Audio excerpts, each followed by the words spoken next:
चौधरी शमून, आज मैंने तुम्हारी मंग को देखा, मुलंगी ने नशे से झूमते हुए बताया। शौकी ने सुना तो वो हंस दिया और हंसते हंसते कहने लगा, मंग और भरजाई में फर्क होता है पागला। मैंने आज चौधरी की मंग को नहीं, अपनी भरजाई को देखा है। ओए, तुम दोनों क्या भुक रहे हो? मेरे तो कुछ पले नहीं पड़ा, शमून ने शराब ग्लास में डालते हुए कहा। चौधरी शमून और उसके दोस्त मुलंगी और शौकी चौधरी शमून के डेरे पर दिसंबर की सर्द रात में आग का अलाव भड़काए शराब और कबाब के मजे लूट रहे थे। मैं समझाता हूँ चौधरी, आज तेरे गांव की किसी लड़की की बारात अड्डे वाले शादी हॉल में आई थी। वहीं पर सड़क पार करते हुए तेरी मंग को देखा था। मुलंगी ने शराब का पैग लगाते हुए तफसील सुनाई। तो क्या समझाएगा मुलंगी बादशाह? मैं बताता हूँ भरजाई के बारे में। देख चौधरी, तू अपना जिगरी यार है। तेरी मंग तेरे साथ जिचती नहीं है, वो मुलूक सी, और तो घबरो जवान। ये जोड़ी कुछ जमती नहीं है। शौकी ने कड़वी बात मिठास से कह दी। शमून सख्ती से बोला, शौकी, बुक मत ओए, वो मेरी मंग है, वो भी बचपन से। गुस्सा न कर चौधरी, तेरे साथ कोई उथरी रन सोहनी लगेगी, ये छुई मोई सी उस्तानी नहीं। शौकी एक बार फिर बोला था बगैर किसी झिझक के। मुलंगी ने कबाब खाते हुए पूछा, ना तो ये बता, वो उथरी रन आएगी कहाँ से? कल की आ चुकी है, मियाँ चुनों से। शौकी कमीनी मुस्कुराहट के साथ बोला। शमून और मुलंगी के कान खड़े हो गए शौकी की बात सुनकर। शौकी, सीधी बात कर, शमून ने सुर्ख आंखों के साथ शौकी की तरफ देखकर कहा। ए हुई ना बात, तेरी आंख की लाली, तेरा हुस्सा मेरे बादशाह। बताता हूँ, ठंड रख। साथ वाले गांव का मेहर सईद है ना, उसकी बहन है सुंदुस, नानके रहती थी, कल ही आई है। बड़ा नखरा, बड़ी उथरी है भई। शौकी की बातें सुनकर मुलंगी और शमून ने एक दूसरे की तरफ देखा। सच्ची बात है चौधरी शमून, मैंने तो कल ही उसे भरजाई मान लिया था, शौकी ने जल्दी से कह दिया। शौकी, तेरे वैसे ही 12 बज गए हैं, मुलंगी ने कहा। क्या है शुमाइल, आधी रात हो गई है, अब तो सोने दो, सितारा ने बेजारी से जवाब दिया। 12 ही तो बजे हैं, शुमाइल बोली। टाइम मत बताओ, काम बताओ, सितारा ने जमाई लेते हुए कहा। मैंने उसे ढूंढ लिया है, शुमाइल ने अपनी कामयाबी की नवीद सुनाई। किसको? सितारा आंखें मुलते हुए बैठ गई और अपनी छोटी बहनों की तरफ देखा जो सब सो रही थीं। मुज़्ज़मिल बैग को। और किसे? शुमाइल धीमी आवाज में बोल रही थी। उसका बस चलता तो वो चीख चीख कर बताती। मुज़्ज़मिल बेग को ढूंढ लिया है, सितारा ने खुद कलामी की। हाँ, और उसे फ्रेंड रिक्वेस्ट भी भेज दी है। अच्छा, फेसबुक पर बैठी हो। फेसबुक की यारी, सरासर बीमारी। मुझे उससे वाकई मोहब्बत हो गई है। शुमाइल ने लगे हाथों अपने दिल का हाल भी सुना दिया। ये किसने बताया? सितारा ने सर्द लहजे में पूछा। मुझे नींद जो नहीं आ रही, मोहब्बत में सबसे पहले नींद ही तो उड़ती है। शुमाइल ने दानिशमंदी का सबूत देने की कोशिश की। तुम्हारी नींद का इलाज है मेरे पास। वो क्या? शुमाइल ने जल्दी से पूछा। तुम अपनी मैट्रिक की किताबें निकालो, उनमें से कोई एक खोलो, फौरन नींद आ जाएगी। सितारा ने गुस्से से मोबाइल बंद कर दिया, फिर इर्द गिर्द देखा। सब सो रहे थे। उसने लेटते हुए खुद कलामी की। अम्मी सही कहती हैं, सितारा, बेवकूफ सहेली से दुश्मन सहेली बेहतर है। माहिम चौधरी, होश के नाखुन लो, बेवकूफों की तरह मत सोचो। ये कभी नहीं हो सकता। मगर शमऊन मुझे पसंद नहीं है तो फिर इस रिश्ते से इनकार कर दो। इनकार तो कर दूं, पर अब्बू की जबान का पास है, लोग क्या कहेंगे? अपने मरहूम बाप की जबान का पास भी नहीं रखा। कुछ भी हो जाए, मैं अब्बू की जबान का पास जरूर रखूंगी। माहिम अपने बिस्तर पर लेटी हुई, अपने ज़मीर की आवाज़ से खामोशी से हम कलाम थे। कभी ज़मीर की आवाज़ की दलील मजबूत होती और कभी माहिम की आवाज़ बेहतरीन दलाइल पेश करती। आवाज़ों की इस जंग में माहिम को अपनी मोहब्बत के लुट जाने का डर था। तुम्हारा दिल क्या कहता है? ज़मीर से आवाज़ आई। दिल कहाँ सीधी राह चलने देता है, ये तो दलदल की तरफ ले जा रहा है। माहिम की आवाज़ निकली। उसने लेटे लेटे ही अपने आंसू साफ किए। दिल में किसी के लिए मोहब्बत की नमी हो तो ही आंखों में चमकती है। چمک جب جذبات کی گرج سہ نہیں پاتی تو آنکھوں سے برسنے لگتی ہے۔ ضمیر نے اپنی حتمی رائے دے دی۔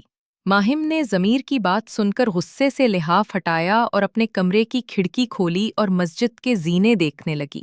جہاں پر مزمل کھڑا ہوا اسے نظر آیا۔ مزمل نے ایک نظر ماہم پر ڈالی اور وہ پیچھے ہٹ گئی۔ مزمل کو کبھی وہ کھڑکی کے پیچھے نظر آتی اور کبھی اپنی باہوں میں جھولتی ہوئی۔ مزمل نے سامنے پڑے ٹیبل پر رومال کے اوپر رکھی ہوئی چوڑیوں کے ٹکڑوں سے ایک ٹکڑا اٹھایا اور اسے دیکھنے لگا۔ ایک دفعہ پھر وہ سارا منظر اسے دل کی آنکھوں سے نظر آ رہا تھا۔ وہ تنگ آ کر اپنے بیڈ روم سے نکل کر ٹیرس پر چلا گیا۔ ٹیرس کے سامنے اس کے گھر کا باغیچہ تھا، جس میں بیرونی دیوار کے ساتھ ساتھ سمبل اور سندری کے اونچے اونچے درخت تھے، جن کے پتوں پر بھی اسے ماہم ہی کی تصویر نظر آ رہی تھی۔ مزمل نے اپنے دائیں ہاتھ کی طرف دیکھا جس نے ماہم کو تھاما تھا۔ ماہم نے اپنی کلائی پر نظر ڈالی جہاں خراشیں لگی ہوئی تھیں۔ ماہم چودھری، ایسی خراشیں گھاؤ بن جاتی ہیں۔ اشال کی آواز گونجی۔ وہ کمرے میں آئی، فرسٹ ایڈ باکس نکالا اور کلائی پر پٹی لپیٹ لی۔ مزمل بھی اپنے بیڈ روم میں آیا، فریج کھولی، اس میں سے پائن ایپل کا جوس نکالا اور پینے لگا۔ اس نے ایک ہی سانس میں سارا جوس ختم کر دیا تھا۔ اس کے بعد وہ اپنے بیڈ پر ٹیک لگا کر بیٹھ گیا اور سوچنے لگا، یہ میرے ساتھ کیا ہو رہا ہے؟ اس کے دماغ سے آواز آئی، میں بتاتا ہوں۔ تمہیں اس سے محبت ہو گئی۔ دل نے جلدی سے اطلاع دی، بکواس مت کرو، یہ جھوٹ ہے۔ دماغ نے دل کی بات پر شدید رد عمل دکھایا، پھر سمجھاتے ہوئے بولا، بی پریکٹیکل بیگ صاحب، تم دل کی کسی بات کو سیریس مت لو، یہ تو پاگل، دیوانہ ہے۔ مجھے محبت ہو گئی ہے۔ دل نے سادگی سے اقبال جرم کر لیا، شٹ اپ۔ محبت ہو گئی ہے؟ محبت ایک ایسا لفظ ہے جس کا سہارا لے کر دنیا میں سب سے زیادہ دھوکہ دیا جاتا ہے۔ کیوں بیگ صاحب، میں نے ٹھیک کہا نا؟ یہ تمہارے ہی الفاظ تھے۔ کیا تمہارا اب بھی محبت پر یقین ہے؟ دماغ نے مضبوط دلائل بیگ صاحب کو پیش کیے۔ مزمل صاحب، میں بتاتا ہوں، آپ کا محبت پر اب بھی یقین ہے، صرف انسانوں سے اٹھ گیا ہے۔ دیکھو برین، تم مزمل صاحب کو ڈسٹرب مت کرو۔ دل نے دماغ کی گھن گرج والی تقریر سننے کے بعد بڑی تحمل مزاجی سے جواب دیا۔ مزمل بیڈ کے ساتھ ٹیک لگائے ہوئے دل اور دماغ کی جرح سن رہا تھا۔ مزمل کو یہ ساری تعویلیں دلیلیں سننے کے بعد بھی کچھ سمجھ نہیں آ رہا تھا۔ وہ پتنگ والی ڈور کے گنجل کی طرح مزید الجھتا جا رہا تھا۔ اضطراب در اضطراب سی کیفیت میں مزید اضافہ ہوتا جا رہا تھا۔ دماغ ور دل کی یہ جرح کسی منطقی انجام تک نہیں پہنچتی تھی۔ مزمل نے کمرے کی لائٹ بند کی اور سونے کی کوشش کرنے لگا۔ حکیم صاحب، لائٹ جلا دیں۔ حکیم صاحب کی بیگم عروسہ نے حکیم صاحب کو جائے نماز سمیٹتے ہوئے دیکھا تو کہہ دیا۔ حکیم صاحب نے لائٹ جلا دی۔ حکیم صاحب کی بیگم عروسہ پچھلے کئی سال سے بیمار ہے۔ اس کے گھٹنوں میں شدید درد رہتا ہے، جس کی وجہ سے وہ چل پھر نہیں سکتی۔ ویل چیئر کی مدد سے ایک سے دوسری جگہ حرکت کرتی ہے۔ عروسہ بیگم، رات آپ نے پھر دوائی نہیں پی؟ حکیم صاحب نے سرزنش کے انداز میں کہا۔ تہجد پڑھ لی آپ نے؟ عروسہ نے اپنی پوچھ لی۔ ہاں پڑھ لی۔ دوائی دوں؟ حکیم صاحب نے پوچھا۔ خالی پیٹ دوائی پیوں؟ عروسہ نے بیزاری سے کہا۔ یہ خالی پیٹ ہی پینی تھی۔ حکیم صاحب نے دیسی دوائی کی شیشی پکڑی اور ایک چمچ عروسہ کو پلا دیا۔ بہت کڑوی ہے۔ عروسہ نے بچوں کی طرح منہ بناتے ہوئے ناپسندیدگی کا اظہار کیا۔ عروسہ بیگم، سچائی اور دوائی بھلے ہی کڑوی ہوں، فائدہ ضرور پہنچتا ہے۔ حکیم صاحب، آپ کی باتیں بھی حکیموں والی ہیں۔ پہلے تو آپ کچھ اور کہتی تھیں۔ حکیم صاحب نے عروسہ سے نظریں چار کرتے ہوئے الفت سے کہا۔ آپ بھی نا؟ سنا ہے مزمل بیگ بھی بارات کے ساتھ آیا تھا۔ آپ کو جانتا ہے وہ؟ اس کی باتوں سے تو نہیں لگا کہ وہ مجھے جانتا ہے۔ حکیم صاحب نے سوچتے ہوئے بتایا۔ ملاقات ہوئی تھی کیا؟ عروسہ نے تجسس سے پوچھا۔ بارات کے چند افراد میں سے ایک وہ تھا۔ شادی کے گواہوں میں بھی اس کا نام شامل ہے۔ مسجد میں بھی نماز پڑھ کر گیا ہے۔ اسے پتہ لگے گا تو کیا سوچے گا؟ عروسہ نے فکر مندی سے کہا۔ जो अशाल समझती है वो लड़की होकर खुद को संभाल सकती है, ये तो फिर लड़का है। अशाल की बात कुछ और है। आप भी कमाल करती हैं अरूसा बेगम। मुझसे पूछें तो अशाल का गम बहुत बड़ा है, मुजम्मिल बैग से कहीं ज्यादा। और आपका गम? अरूसा ने जांचती नजरों से देखते हुए पूछा। हकीम साहब ने एक लम्हे के लिए अरूसा से आंखें मिलाएं, फिर चारपाई से उठते हुए बोले, फजर की आजान का वक्त हो गया है, मैं मस्जिद जा रहा हूँ। मोमिना, अब उठ भी जाओ, अजान तो कब की हो चुकी। एक तुम हो और एक माहिम है, उसे कभी उठाना नहीं पड़ा और तुम कभी उठी नहीं। मरियम बीबी ने कुरान पाक से नजरें हटाते हुए कहा, फिर कुरान पढ़ने में मसरूफ हो गई। अस्सलामुअलैकुम अम्मी जी, माहिम ने कमरे में दाखिल होते ही कह दिया। मरियम बीबी ने उसकी तरफ देखा और मुंह में जवाब दिया, मोमिना अभी तक सोई हुई है, उठो मोमिना। माहिम ने प्यार से मोमिना का कंबल हटाया और उसकी पेशानी चूमी। आपी, मैं इसीलिए नहीं उठती, आप आओ और मेरी पेशानी चूमो। मोमिना ने आंखें खोलते हुए कहा, चलो जल्दी से नमाज अदा कर लो। माहिम ने कुरान पाक अलमारी से उठाया और तिलावत करने लगी। चौधरी शमशाद अहमद और हेडमास्टर महमूद अहमद दो ही भाई थे। वो दोनों और उनका ड्राइवर चंद साल पहले मंडी बहावुद्दीन एक काम से गए थे। वापसी पर कार का एक्सीडेंट हो गया। ड्राइवर और मास्टर साहब मौके पर ही जान की बाजी हार गए। चौधरी शमशाद पिछली सेट पर था, उस हादसे में उसकी दोनों टांगें ज़ाया हो गईं। हेडमास्टर महमूद अहमद की दो बेटियां हैं, बड़ी माहिम चौधरी और छोटी मोमिना चौधरी। माहिम ने एमए एमएड करने के बाद लड़कियों के लिए हाई स्कूल बनाने का इरादा जाहिर किया। मास्टर साहब ने खुशी खुशी अपनी बेटी की बात मान ली। चौधरी शमशाद और हेडमास्टर महमूद की मुश्तरका ज़मीन 20 मुरब्बे थी, जिनकी देखभाल चौधरी शमशाद के ज़िम्मे थी। मास्टर साहब ने कभी अपने बड़े भाई के मामलात में दखल नहीं दिया था। वो जो कुछ ज़मीनों की आमदन से देता, मास्टर साहब खामोशी से रख लेते। दोनों भाइयों की हवेलियां महराज के गांव में ही थीं। माहिम की ख्वाहिश थी कि महराज के गांव से 4 किलोमीटर दूर मेन जीटी रोड है, वहां पर एक स्कूल बनाया जाए और उसकी पिछली तरफ अपना घर। जीटी रोड के साथ साथ काफ़ी सारा रकबा मास्टर महमूद का ही था, इसलिए इस इरादे को अमली जामा पहनाने के लिए कोई ख़ास मुश्किल पेश नहीं आई। स्कूल और घर माहिम की मंशा और मर्जी के ऐन मुताबिक तामीर हो गए। माहिम के स्कूल को शुरू हुए 2 साल ही गुजरे थे कि मास्टर महमूद कार एक्सीडेंट में जाँ बहक हो गए। मास्टर महमूद की दोनों बेटियां अपने बाप की तरह पढ़ने में लायक थीं। उसके बरक्स चौधरी शमशाद के दोनों बच्चे पढ़ने में इंतहाई नालायक साबित हुए। चौधरी शमून ने 7वें क्लास ही में स्कूल छोड़ दिया था। शुमाइल 4 बार मैट्रिक का इम्तिहान देने के बावजूद नाकाम ही रही। उसके मुकाबले में उसकी सहेली सितारा भी ए करने के बाद माहिम के स्कूल में टीचर की नौकरी कर रही है। बेगम साहिबा, अब आप भी मुजम्मिल साहिब का कहीं रिश्ता कर दे। बिल्कीस ने दूध का ग्लास मुमताज़ बेगम को पेश करते हुए साथ ही साथ तजवीज़ भी पेश कर दी। उसके सामने मत कह देना, तेरा भी लिहाज नहीं करेगा। मुमताज़ बेगम ने दूध का घूंट लेते हुए बिल्कीस को खबरदार कर दिया। जी बेगम साहिबा। एक बात की समझ नहीं आती, मुजम्मिल साहब को शादी से इतनी नफरत क्यों है? बिल्कीस, तू भी कमली है, तुझे सारी बात का तो पता है, फिर भी ये सवाल पूछ रही है। मुमताज़ बेगम ने दुखी होकर कहा। बेगम साहिबा, मुजम्मिल साहब वो सब भूल क्यों नहीं जे जाते? कैसे भूल जाए? बिल्कीस, कैसे भूल जाए? मुमताज़ बेगम ने दूध का ग्लास साइड टेबल पर रखा और बेड की टिक से सर लगाकर ठंडी सांस ली, जैसे अपनी अशाल भूल गई है। उसकी हकीम साहब ने मंगनी भी करती है। लड़का विलायत में होता है, सुना है 5-6 महीने बाद निकाह है। निकाह के बाद वो अशाल के कागज़ साथ ले जाएगा। जैसे ही अशाल के वीज़े का बंदोबस्त होगा, वो भी विलायत चली जाएगी। बिल्कीस ने सारी तफसील बताई। मुजम्मिल उनसे मिला था? मुमताज़ बेगम ने पूछा।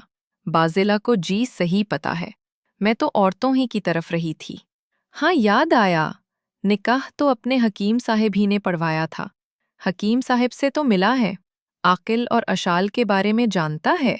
पता नहीं जी। बिल्कीस ने ला इल्मी जाहिर की। बारात के साथ भेजा तो इसीलिए था कि उनके मुतल्लिक जान जाए। आप खुद क्यों नहीं बता देते? मैं इस बारे में बात करूं तो उठकर चला जाता है, फिर कई कई दिन मेरे साथ भी मूड बनाए रखता है, मुमताज़ बेगम ने अफसुर्दगी से कहा। कमरे का दरवाज़ा खुला था और मुजम्मिल दरवाजे से बाहर मुमताज़ बेगम के सामने खड़ा था। मुमताज़ बेगम ने देखा तो मज़ीद बात नहीं की। मुजम्मिल अंदर आते हुए बोला, कौन मूड बनाकर रखता है? कोई नहीं, अपनी बिल्कीस बासत की बात कर रही थी। मुमताज़ बेगम ने बात गोल कर दी। मुजम्मिल ने बिल्कीस की तरफ देखते हुए कहा, आप जाएं, घर में बहू आई है, उसे नाश्ता वगैरह करवाएं। बाज़िला ने जी उन्हें नाश्ता करवा दिया है। बेगम साहिबा का ख्याल रखने के लिए किसी को तो होना चाहिए था। मैं जाती हूँ और बाज़िला को भेजती हूँ कि वो आपका नाश्ता भी तैयार कर दे। बिल्कीस जल्दी से चली गई। मैं रात को 2 दफ़ा आया था, आप सो रही थीं। मुजम्मिल ने अपनी दादी का हाथ अपने दोनों हाथों में लेते हुए बताया। आज जल्दी उठ गए? दादी ने पूछा। हाँ, मैंने इस्लामाबाद के लिए निकलना है। बासित के वलीमे में शिरकत नहीं करोगे? दादी ने सवाल किया। दादू, आपके कहने पर बारात के साथ चला गया था। ये काफी नहीं। मेरा ख्याल है जिंदगी में पहली बार तुमने किसी शादी में शिरकत की है। आखिरी बार भी। मैं चलता हूँ, मुझे देर हो रही है। मुजम्मिल जल्दी से दादी के बेडरूम से निकल आया। उसे अंदाजा था अब दादी बात से बात निकालकर घूम फिरकर उसकी शादी की बात करेंगी। आपी, कल शादी में मजा आया ना? मोमना ने पराठे का नवाला मुंह में डालते हुए माहिम से पूछा। माहिम ने अपनी कलाई की खराशें देखते हुए जवाब दिया। सफ़ेद पट्टी उसने फजर की नमाज का वुज़ू करते वक्त उतार दी थी। ये तुम्हारी कलाई पर क्या हुआ है? मरियम बीबी की जैसे ही नज़र पड़ी, उसने चाय का कप मेज़ पर रखा और फिक्रमंदी से माहिम की कलाई देखने लगी। कुछ नहीं अम्मी जी, गर गई थी, चोड़ियाँ टूटकर लगी हैं, माहिम ने इत्मीनान से बताया। और तो कोई चोट नहीं आई? मरियम बीबी ने जल्दी से पूछा। अम्मी जी, आप नाश्ता करें, मैं बिल्कुल ठीक हूँ, माहिम ने मुस्कुराते हुए अपनी माँ को तसल्ली दी। अम्मी जी, आपी की शादी शमाउन से मत करें, वो अच्छा लड़का नहीं है, मोमना ने चाय का घूंट लेते हुए कहा। मरियम बीबी और माहिम ने एक दूसरी की तरफ देखा। मरियम बीबी तो खामोश रही, मगर माहिम बोल पड़ी। मोमना, देखो तुम्हें कितनी बार समझाया है, अब्बू जी ने यह निस्बत तय की थी और मुझे किसी कीमत पर भी उनकी ज़बान का पास रखना है। दूसरी बात, शमाउन तुमसे बड़ा है, उसे भाई कहा करो, माहिम ने शगुफ्तगी से मोमना को समझाया। भाई, नाश्ता तैयार है, नीचे आ जाएं जल्दी से। बाज़ला आई इत्ला दी और चली भी गई। मुजम्मिल आईने के सामने खड़ा हुआ टाई बांध रहा था। उसने अपना ब्रीफ केस उठाया और डाइनिंग हॉल की तरफ चल दिया।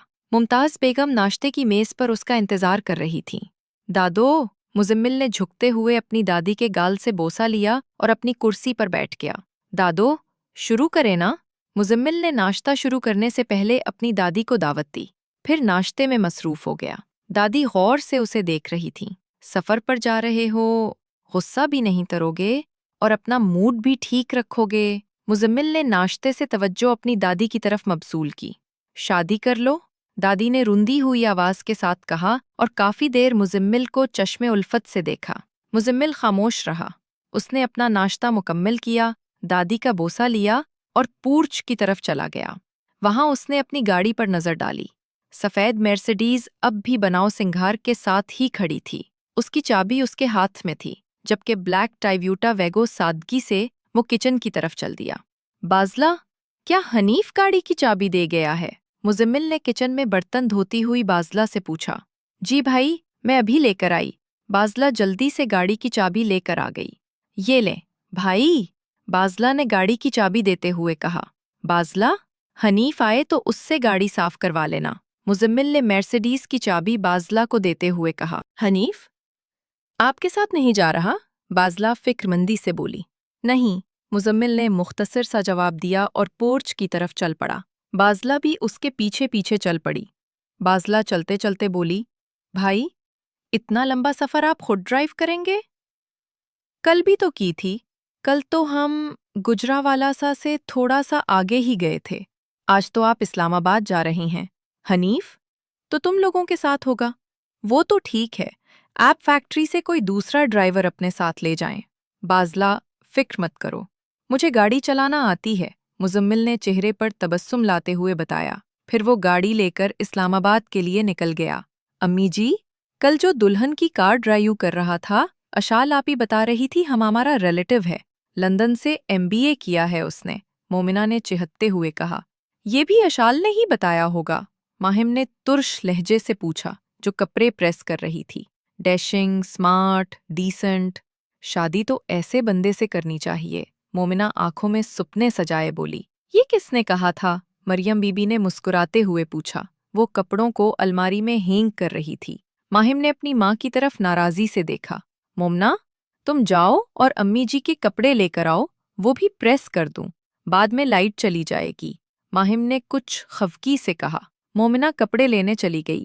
مریم بی بی نے ماہم کی طرف ٹٹولتی نظروں سے دیکھا۔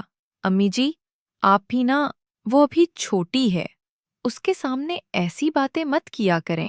ماہم کی توجہ استری پر تھی، پر وہ بولے جا رہی تھی۔ مریم بی بی نے کپڑے رکھے اور کرسی پر بیٹھ گئی۔ کالج جاتی ہے، چھوٹی کہاں ہے؟ سچی بات تو یہ ہے، وہ لڑکا مجھے بھی بہت اچھا لگا تھا، میں تو چاہتی تھی تیری بھی کسی ایسے ہی لڑکے سے شادی ہوتی۔ ماہم نے فوراً اپنی ماں کی طرف دیکھا۔ مریم بی بی پہلے ہی سے ماہم کو دیکھ رہی تھی۔ اس نے ماہم کے چہرے کی تحریریں پڑھنے کی کوشش کی۔ ماہم نے نظر جھکا لی۔ اگر کہو تو میں لالا جی کو انکار کر دوں۔ مریم بی بی نے ایک بار پھر ٹٹولتی نظروں سے دیکھتے ہوئے ماہم سے پوچھا۔ امی جی، آپ کو پتا تو ہے میرا جواب، پھر کیوں پوچھتی ہیں؟ ماہم نے بغیر دیکھے خشک لہجے کے ساتھ جواب دیا۔ استری بند کی اور کمرے سے نکل گئی۔ صحن میں اس کا مومنہ سے سامنا ہوا۔ آپی، امی کے کپڑے، مومنہ نے کپڑے دکھاتے ہوئے کہا۔ پریس کر دینا۔ ماہم نے دوسری منزل کی طرف چڑھنے والی سیڑھیوں کے پاس پہنچ کر جواب دیا۔ وہ سیڑھیاں چڑھتے ہوئے اپنے کمرے میں چلی گئی۔ آپی کو کیا ہوا؟ امی جی، مومنہ اپنی ماں کے سامنے کھڑی تھی۔ کچھ نہیں، تم تیار ہو جاؤ۔ تیار ہو گئی ہو؟ شمائل نے مستی سے موبائل پر ستارہ سے پوچھا۔ ہو رہی ہوں، ستارہ شیشے کے سامنے بیٹھی ہوئی بولی۔ میں تو ابھی پارلر سے آئی ہوں، شمائل نے شوخی مارتے ہوئے بتایا۔ ہم دلہن کو لینے جا رہے ہیں، تم خود ہی دلہن بن رہی ہو، اور زیادہ شوخیاں مت مارا کرو، میرے بھی 2 بھائی مسقط میں ہیں۔ ستارہ نے روکھا سا جواب دیا۔ ناراض کیوں ہو؟ رات میری نیند خراب کر دی، اب پوچھ رہی ہو ناراض کیوں ہوں؟ ایک ہی رات لگائی ہے فیس بک پر، آج ولیمے میں میرے آگے پیچھے گھومے گا، شمائل نے فخریہ انداز سے بتایا۔ کیا؟ کیا کہا تم نے؟ اسے فرینڈ ریکویسٹ بھیجی تھی، اس نے ایکسیپٹ کر لی، پھر صبح تک اس سے میسج پر گپ شپ ہوتی رہی ہے۔ شمائل نے اپنی محبت میں فتح کی روداد سنائی۔ محبت کے مقابلے میں نفرت کرنا آسان ہے۔ تم جاؤ اشال بیٹی، خالہ ممتاز سے اچھی طرح سے ملنا، ان کو اپنا تعارف بھی کروانا۔ حکیم صاحب اشال کو سمجھا رہے تھے۔ وہ تو یہ سن کر مجھ سے نفرت کریں گی، اشال معصومیت سے بولی۔ کیا تم مزمل سے نفرت کرتی ہو؟ حکیم صاحب کے پوچھنے پر اشال نے بھولے پن کے ساتھ نفی میں گردن ہلائی۔ میں بھی نہیں کرتا، اس سب میں ہم لوگوں کا تو کوئی قصور نہیں، نہ تو ہمیں ایک دوسرے سے بغض رکھنا چاہیے اور نہ ہی شرمندہ ہونا چاہیے۔ حکیم صاحب ولیمے پر جانے کے لیے اشال کو راضی کر رہے تھے۔ حکیم صاحب اور عروسہ خود جو نہیں جا رہے تھے، اس لیے اشال نے بھی جانے سے انکار کر دیا تھا۔ پر ابا، میں آپ کو چھوڑ کر اکیلے کیسے جا سکتی ہوں؟ اشال نے الجھی ہوئی آواز کے ساتھ جواب دیا۔ حکیم صاحب اور عروسہ نے ایک دوسرے کی طرف دیکھا۔ حکیم صاحب نے عروسہ کو بولنے کا اشارہ کیا۔ دیکھو اشال بیٹی، ہم تمہیں خود بھیج رہے ہیں، عروسہ نے شائستگی سے سمجھایا۔ لیکن اماں، میں آپ کو چھوڑ کر کیسے جا سکتی ہوں؟ اشال اپنے فیصلے سے ٹس سے مس نہیں ہوئی۔ جیسے شادی کے بعد ہمیں چھوڑ کر چلی جاؤ گی، عروسہ نے اداسی سے کہا۔ اماں، آپ 2 الگ باتوں کو کیوں جوڑ رہی ہیں؟ یہ بات ہے تو میں آج ہی حارث سے کہے دیتی ہوں کہ میں شادی کے بعد معراج کے ہی رہوں گی، مانچسٹر نہیں جاؤں گی، اشال نے خفگی سے کہا۔ جھگڑا تو مت کرو، ادھر آؤ میرے پاس، عروسہ مسکراتے ہوئے بولی۔ اشال اٹھ کر عروسہ کے پاس گئی۔ عروسہ نے اس کی پیشانی چومی اور اسے اپنے پہلو میں بٹھا لیا۔ حکیم صاحب نے دیکھا تو بولے، इशाल बेटी, जहां बात मान ली जाए वहां झगड़ा खत्म हो जाता है। इशाल ने गौर से हकीम साहब की तरफ देखा, जिनके चेहरे पर संजीदगी थी। वो संजीदगी से दोबारा बोले, जिद छोड़ो और तैयार हो जाओ। अगर वीडियो पसंद आए तो बराह करम एना नॉवेल्स के YouTube चैनल को सब्सक्राइब करें